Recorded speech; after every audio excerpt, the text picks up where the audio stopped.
that particular over, he smashed 15 of Shakib Al Hassan. Then a lovely shot from the off and the on side.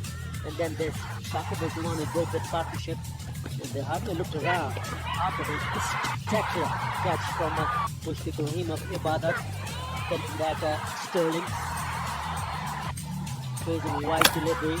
Was it keeping that Sterling, but very good at defending. Take a step on. What about this catch from Yasin Ali?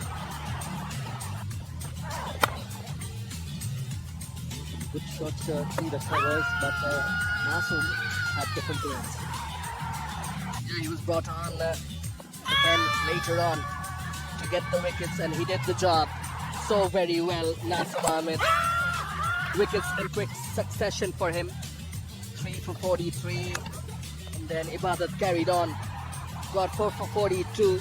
Best figures in ODIs, then cleaned them up. That's the last wicket. Ibadat the same now has 2 4-fers in just 6 ODIs. This is very, very well done from the youngster. Yeah, one-sided affair. Bangladesh posting that